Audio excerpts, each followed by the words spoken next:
Damn, son, where'd you find this? Yo, that's so angry, guys. Nope.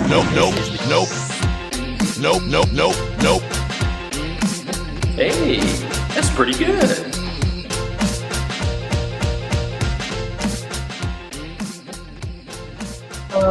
Everybody, welcome to Own the Chaos. My name, Own the Chaos. Oh shit! Oh Lord, we done crossed over. Started over. It's live, That's like bro. the first time I think I've ever done that. Yeah, It's live, man. This is DCTV.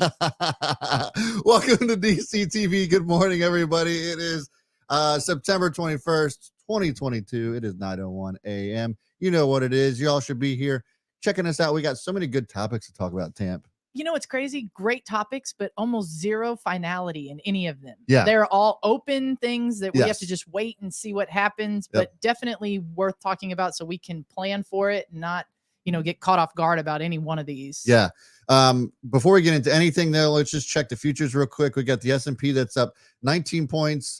Dow's up 142 and the NASDAQ is up 50. That's after a ridiculous day yesterday in the market. Just tons of volatility going around. Then we have Bitcoin that's trading up as well. That's up about a half a percent. And really over the last hour or so is when that started to pick up. It's also worth noting that oil has also made a decent move to the upside. That's now at $85 a barrel. It's up a 1.5% off of some comments made by Vladimir Putin about moving troops around and kind of going back onto the offensive. We'll see how that shakes out, but it definitely had some people raising the alarm a little bit. He had mentioned that the West wants to destroy our country and made a bunch of other crazy claims. He wants to turn Ukraine's people into cannon fodder. He said the West did that. Yeah. I'm sorry. Yeah. The West is sorry. Yeah, you're right. And that he's ordered the partial mobilization of Russian population, including calling military reservists into active service as a boost to weapons production. You know what's also crazy is that the outbound flights for Russia are completely booked. Really? Through next week. Well, I mean, this is what he does, and we're not immune to pulling the same thing in the West, but this is propaganda right now. Yeah. We're starting already, or just doubling down on the West is bad. Mobilize my people. They're out to get us. Look, we said stay out of Ukraine. Yeah. We can't do that. We're gonna protect the motherland at any cost. Right. I mean, this is him starting that propaganda or doubling down on it. And again, it's something that we should take note of in the West, not only because it directly affects us, but we do the same thing. And it's important to recognize what's propaganda, what's real, what are the consequences, whether you agree with it or not, we got to deal with it. Yeah. You look at this, and now there's even heightened sense of potential nuclear actions being taken just because of some of the narrative that he's been pushing, mentioning things such as all means necessary, right? So I'd hate to say that he's been talking about that ever since day one, which he has, and nothing's come of it. But at what point are we gonna potentially see something like that, or will we ever see something like that? I don't know. I mean, he was very clear in saying that if the West, specifically if the US decides to move at all in a weaponized fashion against Russia, that he is very clear that they have more than enough weapons of their own that they are completely willing to deploy, including nuclear action. But this is one of those things. I mean, what do we do at this point? Right. We went to the Middle East saying the Middle East was full of nuclear weapons and we needed to go get them, and came up with absolutely nothing. Yeah. Yet we're not making a move against Russia because I think we know for damn sure they do Yes. have them. That's what I would think. Right. And so, yeah, we're going to continue to monitor that. Why does this matter to you? It's going to matter to your investments. It's going to matter to crypto as well. No doubt. And so it's definitely worth talking about and making sure that people are at least aware of what's going on. So that's why we wanted to chat about that. The one big thing that I wanted to chat about this morning had to do with this, Tamp. And we had a little bit of a conversation about it this morning, but Barron's put out an article, and this is just kind of piggybacking off of what we heard from Bloomberg, who first aired this out, that $150 billion crypto market faces new regulation under lawmakers' proposal. the lawmakers, Congress is going directly after stable coins. Right. So a stable coin is a cryptocurrency. It is something that is pegged to a particular a particular currency of a nation. Yeah. You know, in these articles, we're talking about the US dollar. So any stable coin is a currency that you don't want to invest in it. It's supposed to be pegged to a dollar. Wherever the dollar is, that's what the stable coin is pegged in. And honestly, everybody knew regulation was coming. I, for one, was a proponent for regulation. Why? Because that's going to allow institutional and family money to actually start entering the space, raise our market cap, and start, you know, advancing crypto as a whole. But this regulation seems to be a complete shotgun blast to over-regulate, overreach completely. And it's kind of jaw-dropping in a way. And of course, you know, DC is saying that they want to regulate it to protect citizens from, you know, bad actors, Right. you know, or coins that are not safe, i.e. Terra Luna is what they're really, really taking aim at. And it's very clear by the language in the bill. Yeah. But, you know, I think everybody would expect regulation to be a little too high because, you know, you're going to pull back. Right. But they went from 0 to 100 real quick with the language that Bloomberg has reported on. And we talked about this a little bit yesterday with the SEC kind of cracking down on Ethereum and individuals associated with that.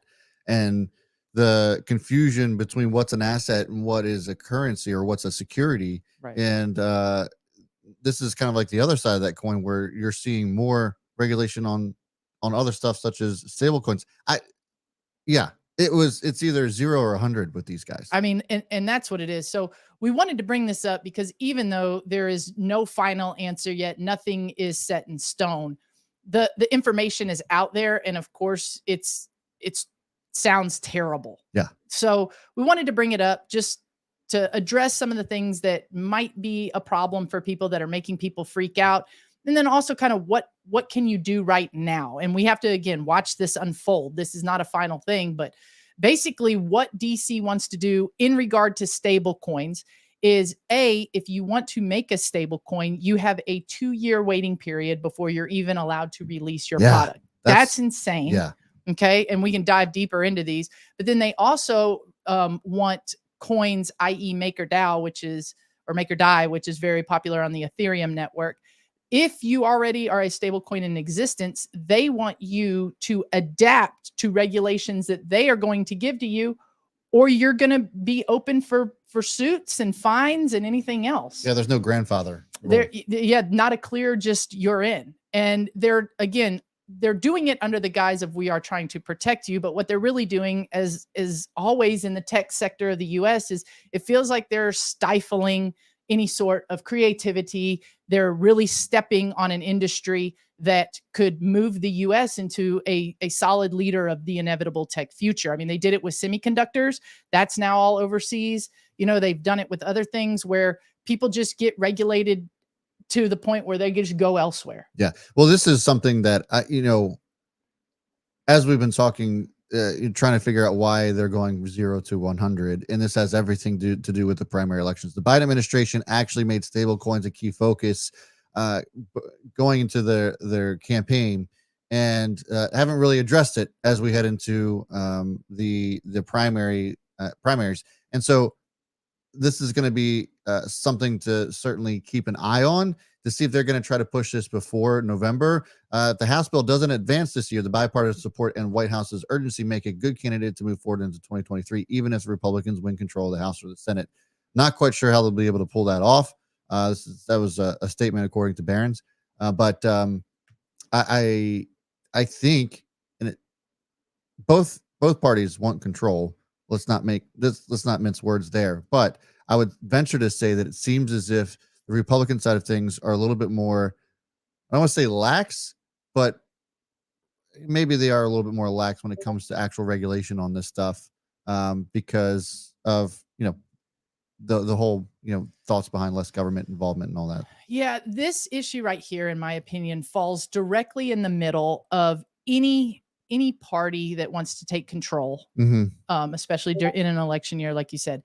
it falls directly between what do we do by giving the people what they want, which is crypto, which is, moving forward in the overall creativity of crypto. We want to say we support it in this new revenue generating class. Yeah. But in the same breath, as a politician, I also know that I have my masters that I have to please as well. And you're talking about banks and anybody with a whole lot of control in regard to our monetary policy. So how, as an incumbent, do I please both masters? How do I give the people what they want to get the votes, but at the same time, not piss off the people that, whether you want to call it the deep state or the people that really, have the influence, around the president? How do I please both masters? And on this particular topic, it's really hard. Yeah. I mean, it's really hard. A lot of times you have to have a candidate like, a younger person, like an Andrew Yang type, who maybe isn't quite seasoned enough to understand there's certain people in DC you don't want to piss off. You can't just appease the public, but that's kind of what he's trying to do. Or you even saw it with Trump, like the drain the swamp. Yeah, you're giving the people what they want, but in the meantime, you're also pissing a lot of people off even to this day, they just try to destroy him, even though he's not president anymore. So again, in order to push an agenda like this that has to do with deep-rooted bank money, you are subjecting yourself to pissing people off for the rest of your life. That's cronyism at its finest. It absolutely is. And that's what's happening here, which is why we don't have finality, which is why the regulation doesn't seem logical. Yeah. Nothing in this is going to be logical because you're literally pulled in two no matter where you look. Right. And it's going to be an ongoing conversation, as we had said at the top of the show, but we wanted to bring it to you guys' attention and just kind of let you know what's going on as far as Congress and regulations concerned with crypto. I don't know why the Terra Luna stuff obviously is top of mind, but I don't know why they are going after stable coins in particular when there's so much other bullshit out there that they could actually attack. But I guess perhaps because of the headlines that Luna made could make a reason as to why. But you have just so many shit coins out there that need regulation that you're talking that logic again. Makes sense, right? Makes too much sense. I got it. The more logic you bring to the argument, the worse it's going to get perverted and complicated. Yeah. But again, I mean, right now they're saying, again, 2-year ban for any stable coin that tries to come to market, severe, and really it could be complete coin changing regulations that current stable coins would have to adhere to. And I mean, there's certain language in there that make current stable coins safe in a way if they are backed by more than just an asset of the same parent company. Yeah. So MakerDAO is going to be okay on that since they do have a parent company, but they also have a pooled DAO that they pull from for collateral. But this one, again, we're going to have to see what comes of it. What out of these new proposed regulations actually, get set in stone, and we have to play in that neighborhood. But again, the U.S. is going, like we talked about yesterday, they're going on kind of the premise where we're going to control everything, whether they can or not. If there's a Singapore or, a Brazilian based company, they're acting like it still falls under our jurisdiction, and we're setting the rules, we're setting the boundaries. I think that's quite an overreach, but for right now, that's the stand they're taking. And we're going to have to see if they back off or what they truly can enforce and what they may not be able to enforce. Yeah. So we'll continue to revisit this topic. I'm sure it's going to continue to develop as things progress. So we'll be back on this topic, no doubt. One thing that I wanted to talk about that's coming out next has a lot to do with mining in North Carolina, which is what we're doing. Mm-hmm. And if you guys haven't checked it out, make sure you check out the link in the chat there and come hang out in our free Discord over at MetaFam. And one of the special shout out to MetaFi for sponsoring the channel here. Go check us out at themetafi.co. And on with what this topic is going to be about. So if you guys don't know what MetaFi does, we are a Bitcoin mining facility at its base, at its core, and they provide software on top of that. So wallets and that sort of thing is exactly what we're working on. And looking at this article, which I thought was very interesting, Greg actually ended up sharing this with us this morning about a neighborhood's cryptocurrency mine that sounds like a jet that never leaves. Apparently, it's been a really big nuisance out there, and I wonder if we're going to continue to see this. This is in Murphy, North Carolina, we're seeing some of these mining facilities just kind of pop up in the middle of nowhere. A lot of it due to the Chinese crackdown on miners in China. They all moved to the U.S. because there was less regulation as far as that's concerned. You can do whatever you want, essentially, when it comes to mining here. And we are fortunate enough to have our mining facility in a data center in a pretty busy part of the town. So there's not really too much to worry about there. It's all very contained. But do you think this is going to become more of a problem for people? To me, I think it's kind of like, all right, well, there's plenty of people that live near refineries, and other types of factories that make noise. Is this going to continue to become a problem? I don't think that we personally have anything to worry about as far as the amount of mining that we do, especially given where we're at.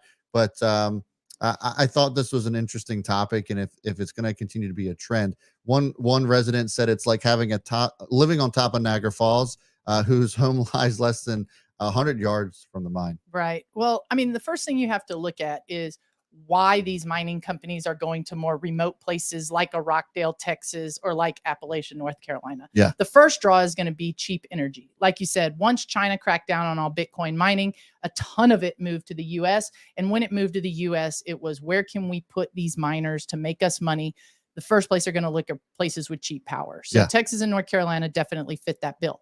Then they want to put them in more remote places because you need a lot of room. And especially even power companies coming in to link up to these mining centers, they need a lot of room to move around and take care of that. You need to be able to build big, giant facilities like ours at Medify and others in order to justify the cost of mining. You have to be able to mine enough Bitcoin to offset your costs. So remote places look good. Now, in remote places, though, also are retirees or people with second houses, or people who just got done with the hubbub of city life and city noise. And so they moved out to a more remote area to get peace and quiet. So although the resident that said, this is like a jet never leaving, not too far from my house. Right. I understand where they're coming from, because even a little bit of noise sounds like a lot of noise when you're used to nothing but crickets. I think that's a little bit of a stretch, but they also have a point. And you just don't ever want to piss off your community. Like, that's the worst thing in the world you can do. Yeah, I mean, imagine living somewhere where it was quiet and that's why you're there, and then all of a sudden you have all this. Yeah, I mean, I would be upset. I'll be honest. If I had a little cabin in the middle of nowhere that I'm used to going and hanging out and just getting away from everything, and then a mining center came up, I'm not going to pretend I would be happy about it. But that being said, there's absolutely nothing illegal or any malicious whatsoever about these mining companies coming in and doing what they need to do for a business. But I think that they are going to make adjustments, because it is fair to say that miners are allowed. Our miners at Medify, not only are they inside of a building, but they're then contained inside of individual modules on top of that. So you have double layered noise insulation. You can hear nothing outside of our building. Other quick miner setups are basically a metal shop with these miners not contained whatsoever, just in there, and they're going, and it can be loud. This article does talk about, though, how these companies are making secondary insulation around their current buildings to help with the noise. So they are trying to do something. I think, this is one of those logical things where, listen, we're not saying don't do what you're doing. It's not saying you're a bad business, but can you please just quiet down, and just give them a second, because it takes a lot to quiet it down and insulate a whole building. We would know that for sure. Chiming in here is our very own Brandon. Hey, good morning. Hey, you would know. Oh, good, you pulled the hair back today. I like that. Yeah, when the hair's wet, you put it up. That's how it works. So this whole mining sound thing, it's a good question, right? We have to be good neighbors, period. And so, just to be like scientific about it, sound is measured in like dBA, right? That's like the amount of amplitude of decibels in the air. So like a vacuum cleaner is like 70 to 80. That's what a ASIC is. It's about 70 to 80 dBA. So it's like having a vacuum cleaner on all the time, right? And so yeah, that can be loud, but I think it's really, really easily to mitigate this. These complaints must be coming from people who have shipping containers outside, and there's literally just like louvier vents. So That's exactly what this is. It is. Yeah. I mean, I think the comparison to Niagara Falls again is a little extreme, but it's loud enough to where it would upset me if I wanted peace and quiet. Here's a picture of it, Brandon. Look, here, and it's exactly what you described it as. Yes, I mean these are shipping containers with fans on the outside. Hyperbole does express sentiment, though. So I think that if that's how people feel, this is an easy thing to fix. All they have to do is build just a big, post frame building, and then have insulation put up, and then they can have these current units in that building. And actually it's kind of nice because you get thermal benefits from that as well, because you're not going to have the sun directly on those those shipping containers. So easy win, and it's probably not that expensive. So and that is what they're doing, to give this company credit. It just takes a while, and who knows, maybe it wouldn't have gotten done if articles like this didn't come out to show there was a quote unquote problem. And another problem with all this too is the laws around decibel noise. They're very gray. What is too loud?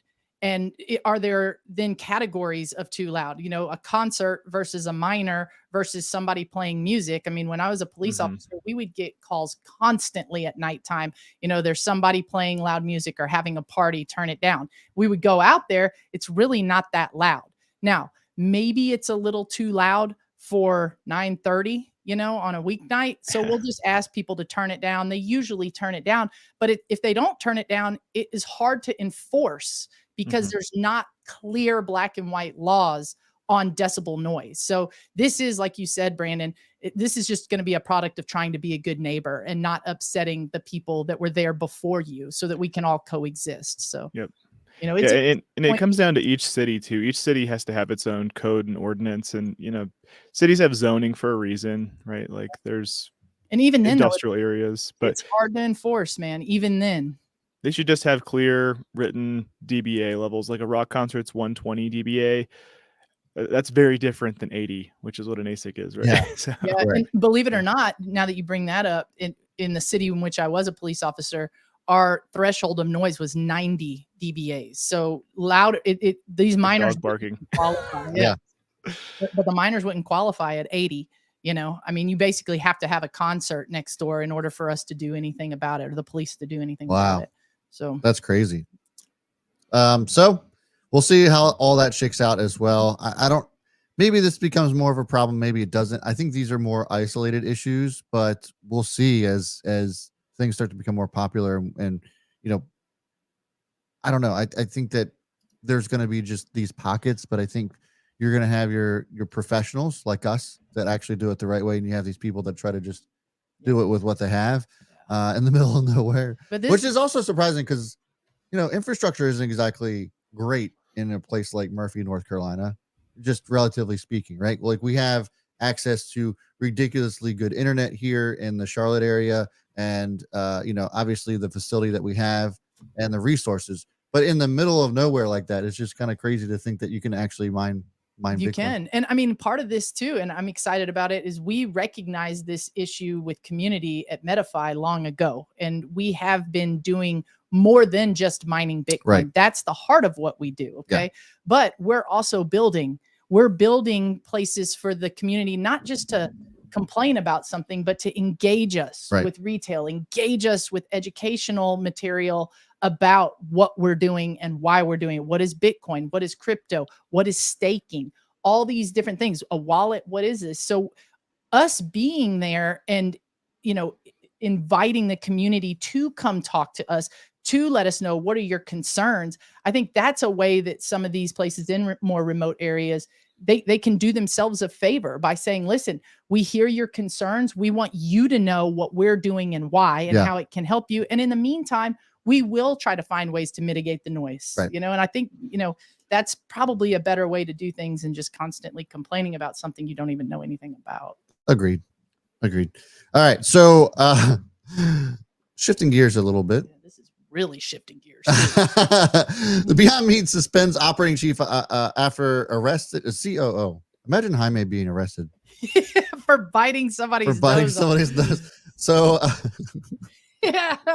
You can get an NES video game named after you if you pull your cards right. yeah, right. Mhm. So Beyond Meat suspends operating chief after arrest for allegedly biting a man's nose.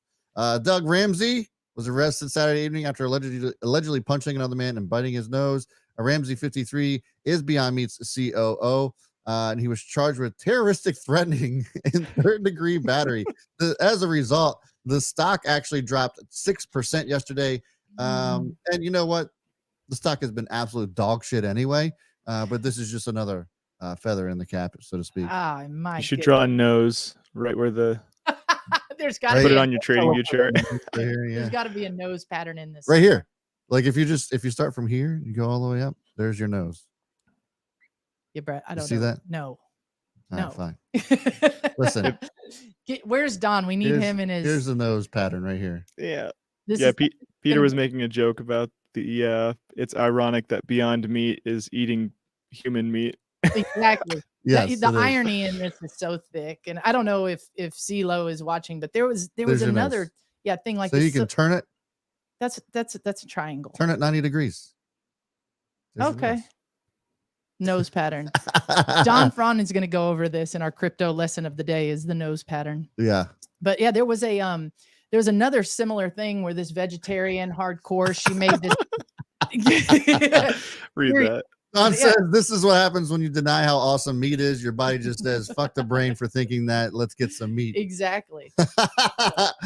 Yeah. Some vegetarian grew this huge community, was making all this money. And then when she took off, got busted by the police eating a pizza from Domino's full of pepperoni, sausage, and everything else. Just come on, this Beyond Meat stuff doesn't work. This is one of the literal handfuls. And when I say handful, I think that I could count on one hand how many stocks that I've shorted. This was one of them. When they first IPO'd and their valuation went sky high. This is like actually one of my one of the videos that I'm pretty well known for. At Own the Chaos, go follow me at Own the Chaos. But when this IPO'd and it went to like $250 a share, I looked at the financials and the amount of debt that they had, and their lockup period was absolutely insane, where everybody's literally dumped. Which what happened here. So it was like a great short for me. It's crazy because they partnered with McDonald's. That's a pretty well-known Well, they brand. tried to. Yeah. They tried to partner with McDonald's, Dunkin' Donuts, Subway. All this None of them worked because it's absolutely terrible meat. And I will never Terrible food. Yeah, I'll never stop hearing the argument of, if this stuff was so good, why do you try to keep making it exactly like real meat? Why do you want a burger that looks exactly like a beef patty, or tofu ribs that look exactly like real ribs? Yeah. It's so weird. And just get the real thing. Yeah. That's her story. She's sticking to it. It's just, I don't think anybody is going to deny that having some organic stuff and, less processed stuff in your diet is good for you. No doubt. I think everybody's going to pretty much say that fair. If you can do better, more natural, do it. But when you're going hardcore like this, it just isn't, it's too much for too many people to actually get successful. Here's some of the details. Ramsey allegedly punched through the back windshield of a Subaru after it made contact with the front tire of Ramsey's car. According to the preliminary police report, the Subaru owner then got out of his car, and Ramsey allegedly started punching him and bit his nose, ripping the flesh on the tip of his nose, according to the report. The victim and a witness also alleged that Ramsey told the Subaru owner he would kill him. That's very, very vegetarian. You don't want this smoke, boy. This is that a Arkansas? That's what I was going to say. This is after the Arkansas game when they almost got waxed by Missouri State. So no wonder he was pissed off. I'd be drinking too. He was probably drunk. If I was an Arkansas fan, no at doubt this he was game, drunk. I probably might have bit somebody's nose too. Yeah. My goodness. Remind me to never go to a football game with you. Yeah, no kidding. It is very fun. It was crazy about this too. Just the company in general, and just how far that they've fallen. The stock was just 3 years ago was valued at $13.5 billion. And after yesterday, it was only at 1.02. So pretty significant drop off. Stay away. Yeah. Yes. Stay away. Ramsey spent time at Tyson Foods and McDonald's before, as well as Yum Brands that has the Taco Bell under their umbrella. So Unbelievable story. I just had to share it. It was just pretty crazy. Don says this guy sounds like a meth withdrawals. It does. Yeah. Like, what possesses you to just, I'm gonna bite this guy? I just told you. Yeah, It's knee jerk, man. He did not think this through. He just did it. No, getting your ass handed to you, at least for the majority of the game, by Missouri State is what does this. It's stronger than meth, Don. When you get your ass kicked, it is stronger than meth. Yeah. All right. So we actually have a poll out on our chat that's attached to the YouTube chat here. Looks like there's been minimal participation. Let's get some of those votes up because we're going to be talking about this in just a second before we get on to this topic. I want to hear from you guys. What's the most expensive state to buy a house? This is according to CNBC. We're going to talk about that in just a moment, but I want you guys to start getting those votes in. We have about 23 of you guys watching and about 15 votes. So I know that we can get more votes up. Also hit that thumbs up because ain't nobody hitting that right now. Yeah, so we appreciate you. Hit the thumbs up. Go check out our Discord as well. But more importantly, hit that. Go vote before we start talking about this. But before we do, I want to just bring this up because this impacts us as creators. Microsoft started rolling out Windows 11 update with video editor and start menu folders. This is something that I'm actually particularly excited about as a PC owner. Apple has had their iMovie app for quite some time, and Microsoft is finally getting into this game as well. I think this is going to be very interesting to see if this software ends up being better than like a Premiere Pro or some of the other professional or DaVinci is another one. Some of those editing softwares. And it could be good for us creators. I know Don could potentially be excited about that. He's a PC owner as well.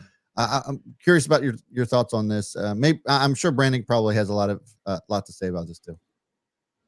Yeah, we used to have Windows Movie Maker. I mean, that was on what, Windows Vista? Yeah, so, yeah.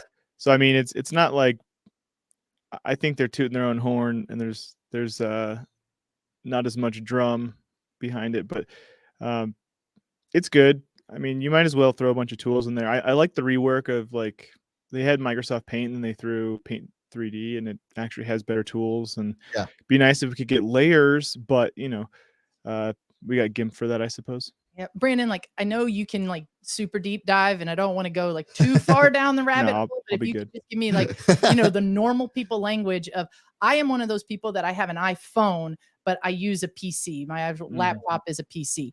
So when I take a video on my iPhone and I edit it to shorten it or do something, nothing crazy, just mainly to shorten it or something, it's very, very, very simple. Why in the world can't PC just do simple video editing like finally they're claiming to do here with this article? But what has taken so damn long just to get a simple editor on a PC? Yeah, I think it's because people have their tools. I think most people found some third-party tool that they've just kind of stuck with, either Adobe or some tool built into like their screen grabbing software. I know that's most people. I've seen they use like I won't name drop a bunch of applications, but yep, don't go too deep. I'm being good, Tam. I'm being good. Tiny brains. But yeah, anyways, I just thought that would be interesting to bring up. Something good coming. Yeah. Something good coming. Part of our tech. We need to like have like a tech sector or tech section. Talk. Yeah. In our show. This definitely would live there for sure. But it was worth bringing up. All right. So, as I had mentioned before, as promised, top 5 most expensive states to buy a house in 2022 came out from CNBC's Make It. Most of you guys ended up voting California. What do you got? Brandon? Drum roll, please. It depends how you count it. I mean, is it how much money you make in the state versus how much the houses cost? Or No, Brandon. Where's the most? I'd say Killa, California is probably the most expensive. So there's the top 5 is Washington, Oregon, Colorado, California, Hawaii. Number 1, the most expensive place to buy a house is. Oh yeah, do we have that? We don't. I don't think. We should. Awesome. Drum roll. Is that what you're looking for? Drum roll. We have chains. Ooh. Oh. Yay. That's the one. That's why. It's Hawaii. Hawaii is the most expensive place to buy a house. California was second. Oregon, Washington, Colorado, all in that order. California is in second place. It makes sense since it's the second largest state in the country and most populous. The median home price is $505,000, and estimates monthly mortgage is $2,399 a month. That is just, I can't even imagine. Third most expensive state is Oregon, where the typical home costs over $312,000. Yeah, so Hawaii is the number one. The They're landlocked. median home price is $615,000. So it's not even close to what California's is. Yep. Well, and you want to talk about the square footage in most of those homes in Hawaii. Oh too, my God. You know? Yeah. Mhm. Yeah. It's basically like a 3-room building on stilts, you know. Yeah. The median house income is $99,800 and takes 35% of that amount to afford a home. According to a study, the island state is in high demand for both vacationers and residents. I actually had a friend that ended up moving to Hawaii just recently. Did they buy or rent? They bought a house. Wow, good for them. I mean, but think about it too, just logistically. I don't know Hawaii's infrastructure when it comes to lumber and how they source it and everything else you need to buy and complete a house. But unless they produce all of that on the island, either A, they'd have a monopoly, so your house price is going to go up, or B, they got to get that from the mainland or elsewhere and ship all that stuff in. I mean, that's added cost before you even get started right there. Yeah, exactly. Yeah. And it's good that they have tourism there. If they didn't have tourism, just to inject, a whole floor to their economy, it'd be even worse. Oh yeah, Alaska's the same way. So Alaska's population is 400,000 residents, and then during the summer months it increases to about 3.5 million. Yeah. And I mean too, I think you also have to look at ratio, right? Yeah. I almost think California could still win here if you look at the Define winning. Number of houses that are extremely expensive. I mean, Hawaii might have, a couple, relatively a few houses that are really expensive, but you go to Colorado and they have 8 or 9 times that number of house for slightly cheaper. Where is it really more expensive to live then? Yeah, right? why is Colorado so damn expensive? I mean, I live there, so I know you do. That's right. That's right. It's concentrated. It's concentrated in not tiny cities, but in the cities, man. It's expensive to get into Denver and Breck and all this. It really depends where you're living. I mean, if you're living in the suburbs, especially areas that are near fracking, that kind of thing, the houses are pretty cheap. But if you get to areas that are near big universities or near some of like the skyscrapers with a lot of like tech industry and business headquarters, that's where it gets really expensive. But that's everywhere. If anywhere that has a metropolitan city, it's expensive in the city, and then it gets cheaper as the further you go out. But why Colorado? Like, what's so special about Colorado, man, that makes it so expensive? Brandon, just let me start on this too, because I'm from Texas. This is somebody who's never actually been to Colorado. I'm from Texas. Man, come hang out. Yeah, I know. I need to bounce to Colorado a lot, and this is why. Just like California used to be the tropical getaway of everything, and then people discovered Florida. Yeah. That is what happened to Colorado when people in Oregon and Wyoming and these Montana, these beautiful mountainous states, when they discovered Colorado. Colorado is not just about its sheer beauty, but the vibe of the place is like, is it a ski town? Or is it like more of an X gamer town? I mean, it is a fun place to be, and it is gorgeous. Yeah. There's just a lot of variety. I think there's variety and opportunity, but it's also expensive. So like just for example, like my wife and I, we were seriously looking at moving to Montana, a year ago, because we wanted to be, away from a lot of the noise, especially during COVID lockdown stuff. I was like, dude, I'm not into this whole, I have to, wear a hazmat suit just to go grocery shopping. This is crazy. Right. And people would just like be really passive aggressive and sometimes actually just straight up aggressive, if you didn't play their game. So, right. I'm all about like taking care of your community and being safe and whatever, but people had different views on that and nobody respected each other's views. So, for those reasons, I was seriously looking at like, well, I want to be in the mountains. I love, seeing the sun come over the mountains and the whole sky turns sherbet colored, and I love the ability to go and recreate, hiking and kayaking and all that kind of stuff when you're not in front of the computer.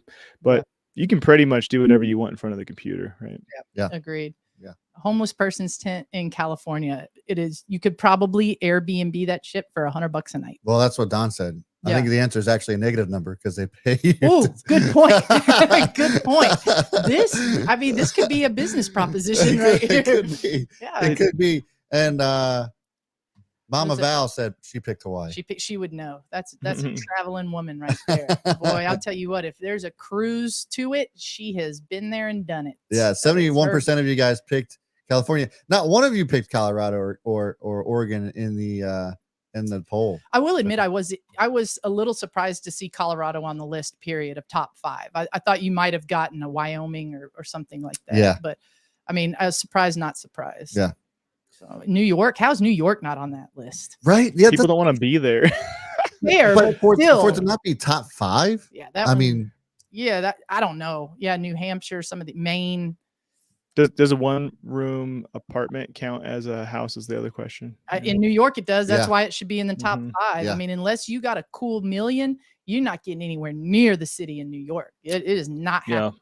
Yeah. Not happening. Yep. Yeah, I agree. I would imagine that I would want to see what the top 10 is. Like what's under 5? You know, because I think that North Carolina could start to creep up into the top 10. Not yet. You don't think yet? Have you tried to look at houses in Charlotte? I have. Holy shit balls. Welcome to America. Raleigh. Yeah, I know. These days. But Texas, how's Austin alone could damn near float Texas in the top 10. That's true. Florida, Miami, like the housing demand there. Like I would imagine that some of those probably are in the top 10. Who wrote that article? Do we know? It was CNBC's make it. Dude, Charlotte's so underrated. That whole area is like, it's seriously happening. Some of the best restaurants I've ever eaten at are in that spot. I'm falling in love with Charlotte. The number one place to start a business is right here in Charlotte, North Carolina. And the majority of the people I've met in that Charlotte area are like salt of the earth. They care about their community. They're kind, even if they don't know who you are. They're polite. Like it's a great place to be. Yeah, I lived in Raleigh-Durham for 4 years, and I love Research Triangle area. It is amazing, but Charlotte is got a little bit more of a fun vibe to it instead of just professional, and I appreciate it. Plus, the sports teams are right here as well, and it's fun. Although I will say that with all the sports teams being here, maybe because I haven't been here long enough, but it doesn't have the sports town feel. You know, like dude from Baltimore.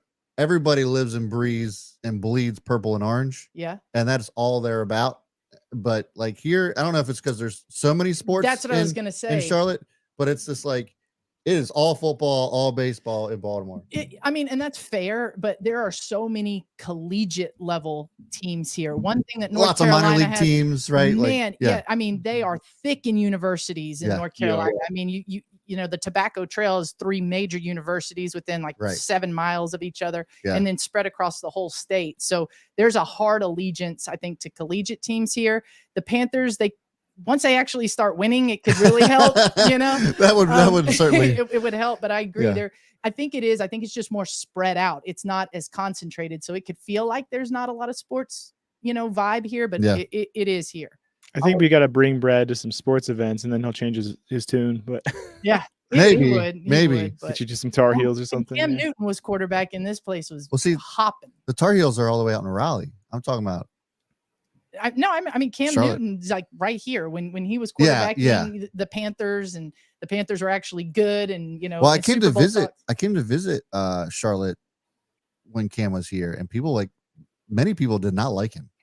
Like they don't like Panthers fans, but they didn't like him. Yeah, they don't like what he represents. Whatever, to each his own. If he wants to be flambe when it comes to fashion and all this shit, whatever. Like as long as you do your job on the field. And that dude physically is a force to be reckoned with. Now, he's young. Yeah, I mean, like i.e. LeBron. Like, listen, like if you just focus on what people love about you and all the other stuff, just push it to the side, like. You'll have a lot better adoption than if you like try to act like the reason you're famous is for all this other shit you're now involved in. Like just do what you do and be great at it. And then when you're all retired and completely done, just whatever, you can do whatever you do want. Some weird shit. Yeah. That's thank you for coming to my my manager talks. Yeah, this has been Tamp's TED Talk. So before we get into the next topic here, and I just wanted to again shout out you guys for watching. Thanks so much for tuning in and interacting with us. Don Fran has been managing the chat rather well. Appreciate that. Hit that like button if you haven't done so already. And then also go check us out at our free Discord over at MetaFam. Shout out to Metafy for sponsoring the channel today, sponsoring the show. Go check them out at themetafy.co. Certainly would appreciate it if you help support us in that way too. All this stuff is free, by the way, so it doesn't cost you a dime to go check it out. We'd love to have you guys just be a part of our economy, our ecosystem. And yeah, so the next topic here is about Salesforce and cybersecurity. So very interesting. Dreamforce is a SaaS part of Salesforce, if you guys aren't familiar. And they had their investor, I guess if you want to call it that, their investor meeting yesterday. Talked about how Uber was hacked, and that Mark Benioff, the CEO, says no finish line when it comes to security.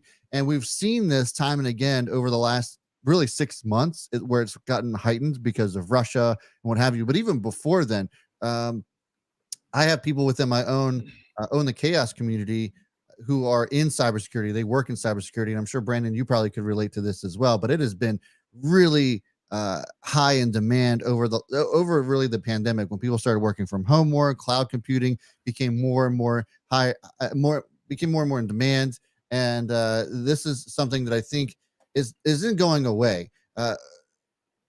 Salesforce was known for their acquisition of Slack and some of the security issues they've had to deal with there, and which is kind of what led Mark Benioff to speak on this and why cybersecurity is still going to continue to be a thing, and that there is no real point in which they will truly feel secure. It's a cat and mouse game. That's the answer. Yeah. So most companies have had to completely rework their entire computer architecture. Like, and I won't get too deep in it, other than just like consider this. People used to always be in the same physical office together, and so there's a lot of things you could do with just hardware that was physically in that room, right? Yeah. Or physically in that building. But now that people are all over the place, there's entirely different ways things have to be approached, right? So you'll hear this term floating around, zero trust architecture. That's becoming a really serious thing, where your identity can be confirmed no matter where you are. And so just everybody, please, this is a PSA. Make sure you have multi-factor authentication on every account you have. Make sure every single one of your accounts uses a totally different password. If you have even one password that's being used multiple times, if that gets compromised, all your other accounts can get pwned too. So don't play yourself. Use a tool like LastPass that has like a proper 12 seed word encryption for all your passwords, and install that on your browser so that you can be using proper strong passwords for everything. Yeah. And I always thought this was more of a thing of like cheap, fast, good. You can only have two of them. Right. So you have a, whether it's investors or a customer base, people waiting on your product to come out, or, implement updates that they want to see in an app like Uber, to make it easier, faster for the end user. So if you give them something good and you give them something cheap because it's free or minimal cost, then the cost is security. And it's interesting, Brandon, what you're talking about with the zero trust stuff, and going basically from being secure servers on site to now kind of remote and having to rework all computer systems around that. That's a great point for me, because I never took that into consideration, because that's not my lane. Right. So it's going to be something more than just, hey, push this product out because we got to get something out, and now you're sacrificing security. There's actual whole upheavals going on, it sounds like. Yeah. I actually wanted to bring this to the table for multiple reasons, for you guys to kind of give your input on this, but also from the investment side. Most of you who are watching are probably watching because you're looking to invest in something, whether it's cryptocurrency related, but cybersecurity and crypto are very closely related. And you look at the types of stocks that are out there. It's interesting, and I'm sure you can touch on this too, Brandon, too, but there isn't one cybersecurity company that kind of is a one-stop shop. And so I actually kind of put together a basket of stocks that I actually really like looking for. Palo Alto, ticker symbol PANW, is one of those that is a great company, has done really well, and it is still growing like a weed. CrowdStrike is also in that category. You can look at something like Zscaler as well, that is ticker symbol ZS.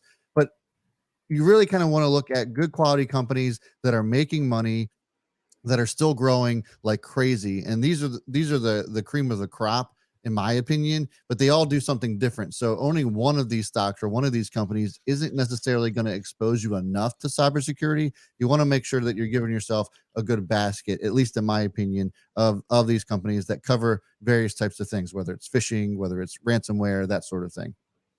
Yep, 100%. And also keep in mind too, you can get tipped off as to like what companies in tech space are actually leading and are on trajectory to grow. If you look up Gartner, Gartner, Gartner has been a IT consulting group that has deeply rated and tested a lot of tooling, and they give scores based on whether things are growing or not.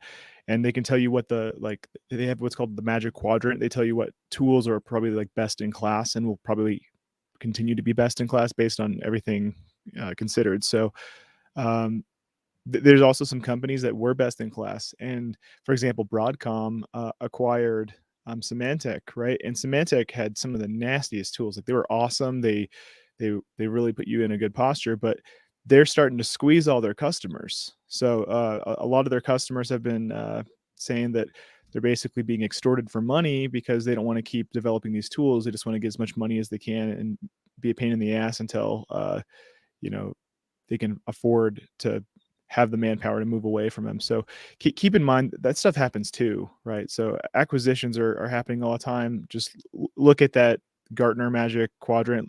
Just look that up on search engines and do your homework on. Always do your own research. But there's a ton of tech companies that are really going to be growing. Browser isolation is something you should really seriously look at. That's what Zscaler is focused on.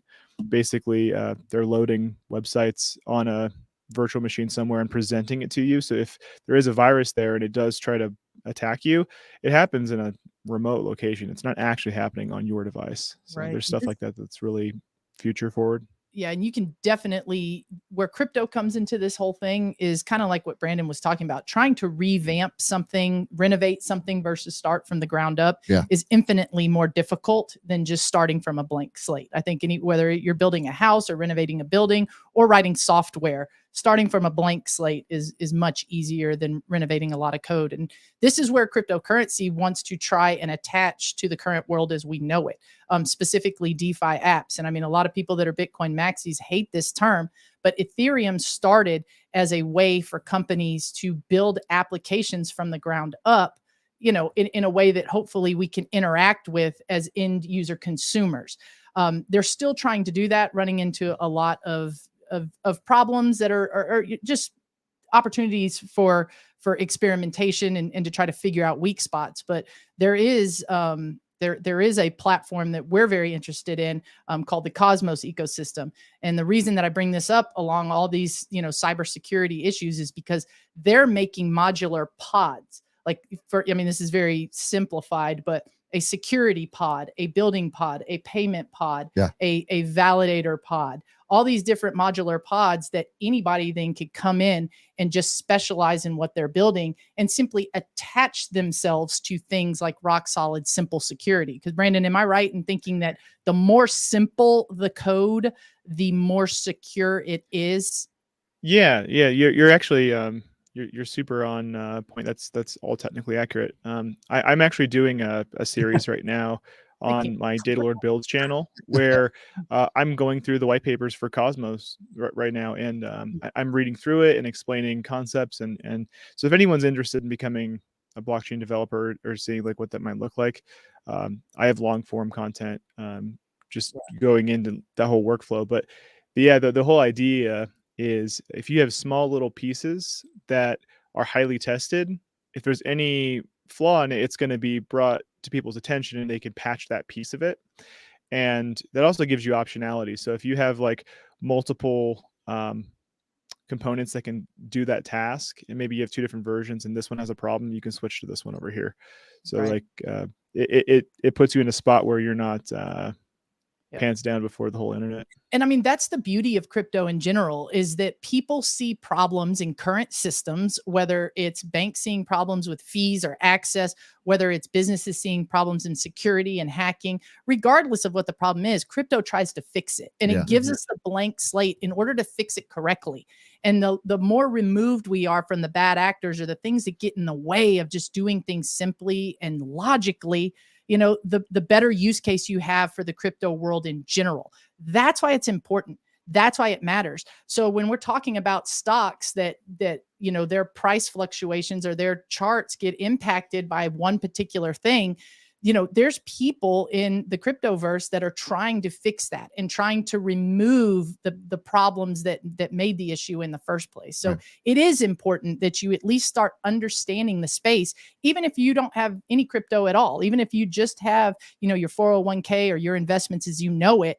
Crypto's trying to solve the problems that you've suffered through owning stocks for 40 years and watching huge fluctuations. They can't solve them all. Right. And they're still in, you know, the early stages of doing it. But what has been proven is that they are fixing certain things, i.e. that's why they're getting the eyeballs of regulators and people wanting to shut them down that profit off of these instances of security or middlemen that make money. So there's definitely a link there between the two. Yeah, look what happened to Nikola Tesla, right? Like he had ideas that got in the way of some other people's money making, and he got shut down for that. So it's that same principle, but applied to other things. The crypto space is highly married to open source software too. So it's not just crypto in its own isolated pocket, but it's open source in general, Right.